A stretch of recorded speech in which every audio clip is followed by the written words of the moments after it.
Bienvenue dans cette nouvelle édition du QG News. Voici les titres de l'actualité. Roch-Marc Christian Kaboré prend officiellement les rênes du Burkina Faso. Élu le 29 novembre 2015, il a été investi ce mardi en présence de plusieurs chefs d'État africains. Rétrospective de l'année 2015 sur le plan politique en Guinée équatoriale. Membres des principales institutions et corps diplomatiques accrédités saluent d'importants progrès. Et puis, nouvelle caravane pour la paix avant le vote en Centrafrique. Cette fois-ci, le but était de permettre aux musulmans du quartier PK5 d'enterrer leurs morts. Le palais de Kossiam a un nouveau locataire. Roch-Marc Christian Kaboré a été investi président de la République du Burkina Faso ce mardi en présence de plusieurs chefs d'État africains. Il s'est engagé à respecter la Constitution et à appliquer son programme de campagne. On fait le point tout de suite avec Lisa Elsie à Kizimana. De l'État du Burkina Faso. C'est ce mardi 29 décembre 2015 que le nouveau président du pays des hommes intègres a prêté serment au Palais des Sports de Ouaga 2000 à Ouagadougou, la capitale. Plusieurs chefs d'État africains se sont déplacés pour le soutenir et témoigner leur solidarité au peuple burkinabé qui viennent d'élire démocratiquement leur président. Je jure devant le peuple burkinabé sur mon honneur de préserver, de respecter, de faire respecter et de défendre la Constitution et les lois, de tout mettre en œuvre pour garantir la justice à tous les habitants du Burkina Faso. Le président Roch-Marc Christian Kaboré a remporté le scrutin du 29 novembre 2015. Cet ancien Premier ministre s'est imposé au premier tour face aux 13 autres candidats avec 53,4% des suffrages aux élections présidentielles couplées avec les législatives. Une élection qui lui permettra de mettre en œuvre le programme de campagne qu'il avait proposé au Burkinabé. Mon programme intitulé « Bâtir avec le peuple » un Burkina Faso de démocratie, de progrès économique et social, de liberté et de justice, devenu par l'onction populaire le programme du président de tous les Burkinabés, ambitionne de répondre à cette quête de justice, de transparence, de démocratie et de prospérité partagée exprimée par toutes les composantes de notre nation. La réconciliation nationale en sera le socle, la paix le moteur, la vérité, la justice, la transparence, les adjuvants essentiels pour construire ensemble dans la durée une nation forte, fière, prospère et intègre.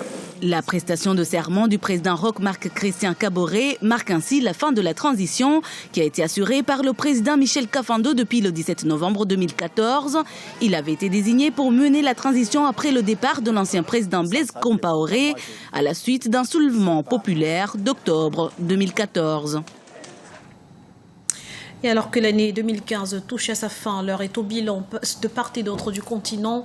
En Guinée équatoriale, la classe politique se félicite d'un processus démocratique en constante évolution. Explication dans ce reportage de notre correspondant Serge Kofi.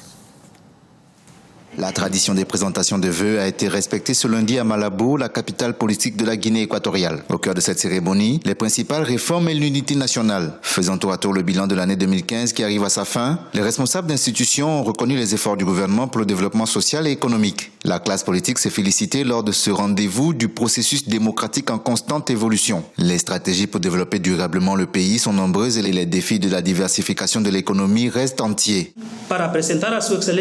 Nous maintenons notre ferme engagement de renforcer le climat politique, promouvoir les droits et devoirs publics, maintenir le dialogue national permanent. Nous préserverons la paix, l'unité nationale et l'intégrité territoriale de la République de Guinée équatoriale. Nous nous devons aujourd'hui de sauvegarder les valeurs qui sont les nôtres. Selon le chef de l'État équato-guinéen, 2015 a été une année riche avec l'organisation de la Coupe d'Afrique des Nations et une politique étrangère offensive. Le pays a connu pour la 3e année consécutive une croissance négative en raison de la chute des cours du pétrole. Sur le plan politique, 2016 sera une année d'élection. Nous n'avons pas atteint nos objectifs. Il nous reste encore beaucoup à faire. Pour cela, nous avons besoin de l'effort solidaire de tous pour construire et non détruire. Nous voulons l'effort de tous pour une unité, non pour une division. Nous voulons aussi l'appui sincère des pays frères. Le président Obiangema Bazogo s'adressera comme de coutume au peuple équato-guinéen à travers un discours à la nation. Nul doute que sa vision d'une Guinée équatoriale émergente d'ici 2020 transparaîtra dans ce discours prévu au soir du 31 décembre 2015. Dans l'actualité également, attentat déjoué dans l'extrême nord du Cameroun. 2 femmes prévoyant de se faire exploser ont été contrecarrées par les habitants organisés en groupe d'autodéfense à Bodo, localité proche de la frontière nigériane. Inconnues de la population, elles ont été repérées ce lundi et prises en chasse par des membres du comité de vigilance de Bodo. Les ceintures d'explosifs ont été enclenchées alors qu'elles tentaient de s'enfuir, causant leur mort. J-1 avant l'élection présidentielle de ce 30 décembre en Centrafrique. À cette occasion, une nouvelle caravane pour la paix s'est tenue à l'initiative de l'archevêque de Bangui, Monseigneur Dieudonné Zapailonga, et du président de la communauté islamique, l'imam Layama. Objectif, permettre aux musulmans du PK5 d'enterrer leurs morts dans de bonnes conditions. Les précisions d'Olivia Hiré-Dobré. Une nouvelle marche pour la réconciliation en Centrafrique. Organisée ce lundi 28 décembre 2015 par l'archevêque de Bangui, Dieudonné Nzapalainga, et l'imam Kobin Layama, représentant de la communauté musulmane, la caravane de la paix, comme il l'appelle, visait à permettre aux musulmans du quartier PK5 d'enterrer les leurs dans un cimetière situé à plusieurs kilomètres de là, dans le quartier Boeing.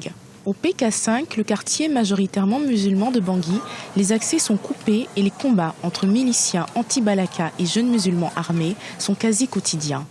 Depuis plus de 2 ans, les musulmans du PK5 enterrent leurs proches dans des arrière-cours ou parfois dans des paroisses. La première opération que nous allons faire sera de nettoyer tout le cimetière.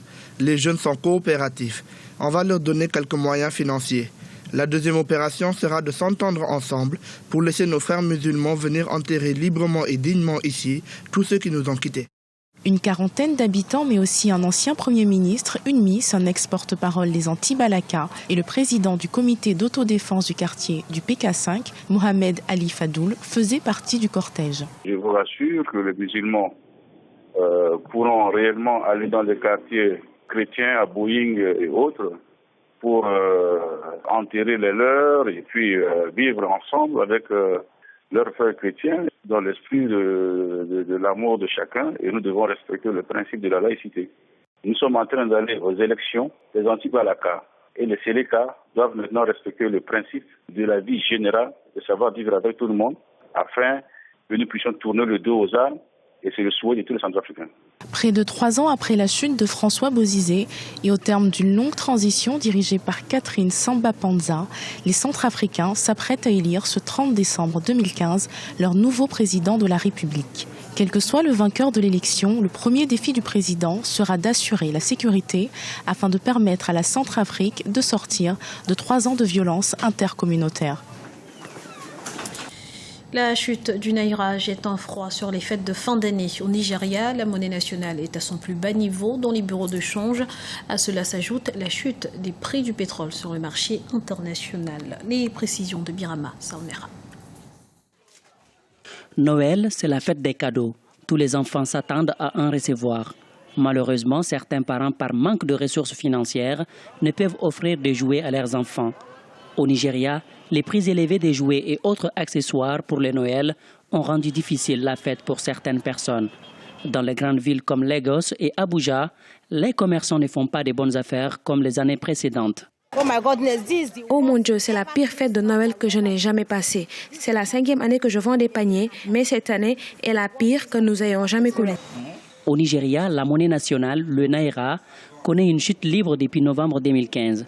D'ailleurs, à cette date, la Banque centrale du Nigeria a été contrainte de dévaluer la monnaie nationale alors que les cours du pétrole continuent de baisser sur le marché international. Une situation qui n'est pas sans conséquence sur le pouvoir d'achat des populations.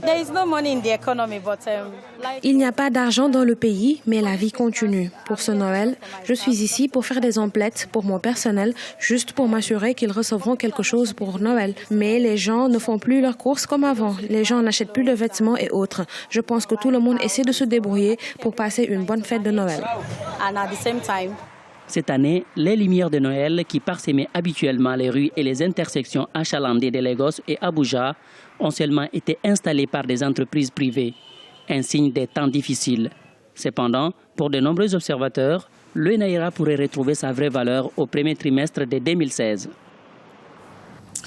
Ce journal a été réalisé par l'ensemble de la rédaction. Nous vous remercions pour votre fidélité. Retrouvez dans un instant une nouvelle édition de l'information sur Africa 24.